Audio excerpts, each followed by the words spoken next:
नमस्कार दोस्तों, आज के इस वीडियो में पीएफ की ऐसी समस्या के बारे में बात करने वाले हैं जिससे सभी पीएफ मेंबर तो नहीं कह सकते, लेकिन कुछ पीएफ मेंबर परेशान हैं और वे अपना पीएफ का फुल एंड फाइनल पैसा विड्रॉवल करना चाहते हैं तो वो नहीं कर पा रहे हैं।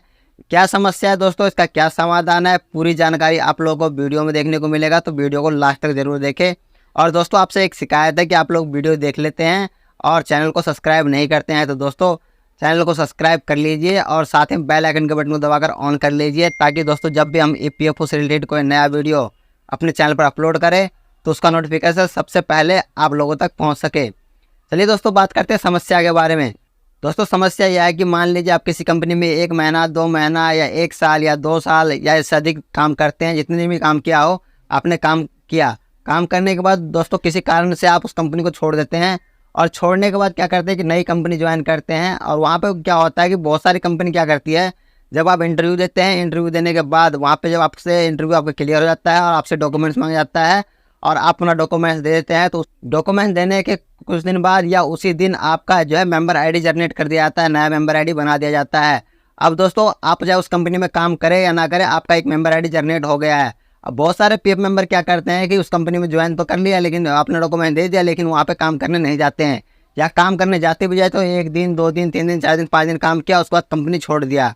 ऐसे में कंपनी क्या करती है कि उसका कंट्रीब्यूशन नहीं जमा करती, यानी कि उनके पीएफ का पैसा जो है उनमें जमा नहीं करती, उनके जो मेंबर आईडी में जमा नहीं करती। या आपने कंपनी ज्वाइन तो किया लेकिन उसके बाद कंपनी में वापस गया ही नहीं दोबारा, तो आपका जो है कंट्रीब्यूशन कंपनी जमा नहीं करती है। और बहुत सारे पीएफ मेंबर ने ऐसा किया कि जिस कंपनी में ज्वाइन किया और उसके बाद मेंबर आईडी जनरेट हो गया, मेंबर आईडी जनरेट होने के बाद क्या किया, पुरानी कंपनी का पीएफ का पैसा जो था उस पीएफ के पैसे को नई कंपनी में ट्रांसफ़र कर दिया, यानी कि जिसमें उन्होंने अभी ज्वाइन किया था उसमें ट्रांसफ़र कर दिया। और ट्रांसफ़र होने के बाद क्या हुआ कि दोस्तों उसमें जब आपका कंट्रीब्यूशन जमा ही नहीं हुआ तो आप वहाँ पे डेट ऑफ एग्जिट के डालने का ऑप्शन ही नहीं मिलेगा, क्योंकि दोस्तों आपका कंट्रीब्यूशन वहाँ पे है ही नहीं। जब आप डेट ऑफ एग्जिट डालने जाएंगे तो कुछ इस तरह का जो है एरर आप लोगों के सामने आएगा, जो स्क्रीन पर आप देख सकते हैं। कुछ इस तरह का जो है एरर आप लोगों के सामने आएगा। अब दोस्तों अपनी पुरानी कंपनी का पीएफ का पैसा इस प्रेजेंट कंपनी में ट्रांसफ़र तो कर लिया, लेकिन अब आप इसको विड्रॉवल नहीं कर पाएंगे जब तक यहाँ पे डेट ऑफ एग्जिट मेंशन नहीं होगा। अब दोस्तों क्या होता है कि बहुत सारे पीएफ मेंबर ने तो इस कंपनी को ज्वाइन कर लिया, नई कंपनी को ज्वाइन कर लिया, इसमें काम 1 दिन भी काम नहीं किया या 4-5 दिन काम किया, कंपनी को छोड़ दिया। छोड़ने के बाद उन्होंने सोचा कि अब हम कहीं जॉब करेंगे ही नहीं, और अपने जो उनका पुराना मेंबर आईडी में जो पीएफ का पैसा पड़ा हुआ है उस पैसे को उन्होंने निकाला ही नहीं, पहले निकाला ही नहीं और इस जॉब को पकड़ लिया था। अब जॉब पकड़ने का दोस्तों ईपीएफ का एक नियम है। नियम क्या है कि आप जो है पीएफ का पैसा प्रेजेंट कंपनी से ही विड्रॉवल कर सकते हैं, उसके अलावा पुरानी कंपनी से पीएफ का पैसा नहीं निकाल सकते हैं। पर पुरानी कंपनी के पीएफ पैसा को नई कंपनी में ट्रांसफ़र करना होता है। तो दोस्तों बहुत सारे पीएफ मेंबर ने गलती से ट्रांसफ़र भी कर दिया इसमें, और ट्रांसफ़र करने के बाद उनका जो डेट ऑफ एग्जिट मेंशन करने का ऑप्शन ही नहीं आ रहा है, तो वो पैसा नहीं निकाल सकते। लेकिन बहुत सारे पीएफ मेंबर ऐसे हैं जिन्होंने ट्रांसफ़र तो नहीं किया, उनका पुरानी मेंबर आईडी में पैसा पड़ा हुआ है, लेकिन वो निकाल नहीं सकते। वो अब वो कहीं जॉब नहीं करना चाहते हैं तो अपना पीएफ का पैसा निकाल नहीं सकते। चलिए दोस्तों आप लोगों को दिखाते हैं क्या प्रॉब्लम देखने को मिलता है जब डेट ऑफ एग्जिट मेंशन करने जाते हैं। तो दोस्तों अब हम आ चुके हैं अपने मोबाइल स्क्रीन पर, और यहाँ पे हमने यूएन का पोर्टल, लॉगिन वाला पोर्टल जो है ओपन कर रखा है। अब दोस्तों मैं यहाँ पे आप लोगों को अच्छी तरह समझाने की कोशिश करूँगा कि जिससे आप लोगों को समझ में आ सके। अब दोस्तों यहाँ पे व्यू वाला ऑप्शन दिख रहा है, इस पर हम क्लिक करते हैं। व्यू वाले ऑप्शन पर क्लिक करने के बाद यहाँ पे सर्वे हिस्ट्री देखने को मिल रहा है, इस पर हम क्लिक कर लेते हैं। सर्वे हिस्ट्री पर क्लिक करने के बाद यहाँ पे हमारे सामने 5 कंपनी शो हो रहा है, जिस 5 कंपनी मैंने काम किया वो 5 कंपनी का हिस्ट्री यहाँ पे शो हो रहा है। अब दोस्तों यहाँ पे प्रॉब्लम क्या होता है, आप देख सकते हैं कि मेरा यहाँ पे 3 नंबर और 4 नंबर कंपनी में यहाँ पे date of exit not available देखने को मिल रहा है। यानी कि दोस्तों मैंने जो है 2 नंबर कंपनी में जब काम किया, उस कंपनी में काम करने के बाद इस कंपनी को जब मैंने छोड़ा, उसके तुरंत बाद मैंने 3 नंबर कंपनी को ज्वाइन किया, और इस कंपनी में मैंने 3 नंबर कंपनी में मैंने 1 दिन भी काम नहीं किया, केवल डॉक्यूमेंट दिया था और उन्होंने मेरा मेंबर आईडी जनरेट कर दिया उसी दिन। जिस दिन मैंने डॉक्यूमेंट्स दिया उसी दिन इन्होंने मेरा मेंबर आईडी जनरेट कर दिया। उसके बाद दोस्तों मैं चौथी कंपनी में लगा, चौथी कंपनी में मैंने कुछ दिन भी काम नहीं, 1 दिन भी काम नहीं किया, और यहाँ पे भी मेरा मेंबर आईडी जनरेट कर दिया।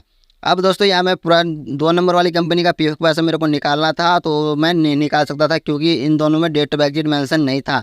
जब दोस्तों मैं इन दोनों में डेट ऑफ एग्जिट मेंशन करने जा रहा था, तो चलिए आपको दिखाता हूँ क्या देखने को मिल रहा था। डेट ऑफ एग्जिट डालने के लिए मैनेज वाले ऑप्शन पर क्लिक करते हैं, और यहाँ पे मार्क एग्जिट का ऑप्शन दिख रहा है, इस पर हम क्लिक कर देते हैं। क्लिक करने के बाद दोस्तों यहाँ पे सेलेक्ट एम्प्लॉयमेंट देखने को मिलता है, इस पर हम क्लिक कर देते हैं। और क्लिक करने के बाद यहाँ पे हम जो है मेंबर आईडी सेलेक्ट कर लेते हैं, और यहाँ पे जैसे मेंबर आईडी सेलेक्ट करते हैं दोस्तों यहाँ पे जो देखते लिखा हुआ आ गया है कि no contribution was received, date of exit update is not possible, please contact your employer, यानी कि आपका जो यहाँ पे कोई कंट्रीब्यूशन जमा नहीं हुआ है जिसकी वजह से आप इसमें डेट ऑफ एग्जिट मेंशन नहीं कर सकते। डेट ऑफ एग्जिट मेंशन करने के लिए आप अपने एम्प्लॉयर से कॉन्टैक्ट करें। तो दोस्तों मैंने अपने एम्प्लॉयर से बात किया, लेकिन मेरा एम्प्लॉयर जो है यहाँ पे डेट ऑफ एग्जिट नहीं डाला उन्होंने।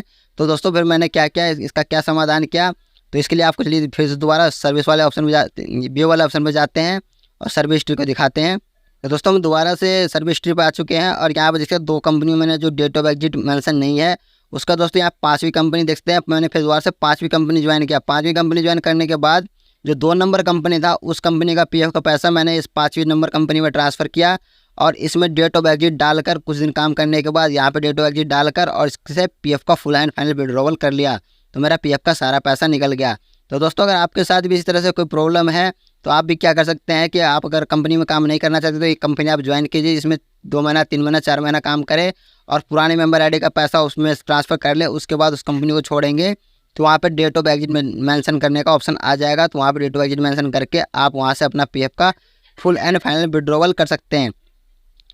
ये तो दोस्तों हो गया उनके लिए जिन्होंने की कंपनी छोड़ दिया है और आप कंपनी में काम नहीं करना चाहते हैं, पुराने मेंबर आईडी का पैसा फंसा हुआ है उनके लिए।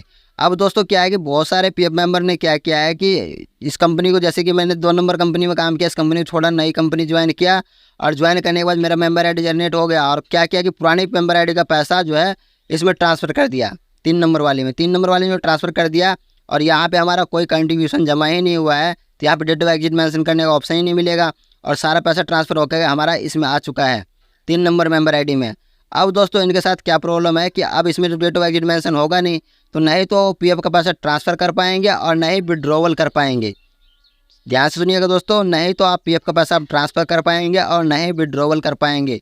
तो दोस्तों इसका क्या समाधान है, तो इसके लिए दोस्तों आप लोगों जब डेट ऑफ एग्जिट मेंशन करने जाएंगे तो आपको वही प्रॉब्लम देखने को मिलेगा।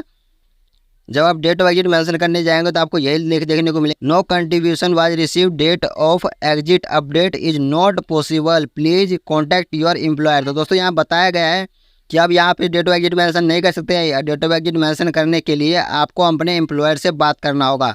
तो अपने एम्प्लॉयर से कांटेक्ट कीजिएगा। अपने एम्प्लॉयर से कांटेक्ट करने के बाद उनको बताइएगा कि सर मैंने पीएफ का पैसा जो है इसमें ट्रांसफ़र कर दिया है और मेरा इसमें डेट ऑफ एग्जिट मेंशन कर दीजिए आप वहाँ से, जिससे कि मैं पीएफ का पैसा निकाल सकूँ। तो अगर आपका एम्प्लॉयर कर देता है तो ठीक है, अगर नहीं करता है तो इसके लिए दोस्तों आप लोग क्या करना है, अगर दोस्तों आपकी company date of exit mention नहीं करती है तो यहाँ पे दोस्तों आपको क्या करना होगा कि आप लोगों को ज्वाइंट डिक्लेरेशन फॉर्म भरना होगा। ज्वाइंट डिक्लेरेशन फॉर्म लेना होगा, उसमें भरना होगा और उसको भरने के बाद आप अपनी कंपनी से स्टैम्प मोहर लगवा लीजिएगा और अपना सिग्नेचर कर लीजिएगा, डॉक्यूमेंट्स ले लीजिएगा, आधार कार्ड, पैन कार्ड के बाद दोस्तों आप लोगों को पीएफ ऑफिस में सबमिट कर देना है। जब दोस्तों आप पीएफ ऑफिस में अपना ज्वाइंट डिक्लेरेशन फॉर्म सबमिट कर देंगे उसके कुछ दिन बाद आपकी प्रॉब्लम का समाधान हो जाएगा। तो दोस्तों आशा करते हैं कि हमने जो आपको जानकारी दिया है जानकारी आपको समझ में आ गया होगा कि क्या प्रॉब्लम है और उसका क्या समाधान है। अगर दोस्तों जानकारी अच्छी लगी हो तो वीडियो को लाइक, चैनल को सब्सक्राइब और दोस्तों के साथ शेयर जरूर करें। मिलते हैं नेक्स्ट वीडियो में, तब तक के लिए धन्यवाद।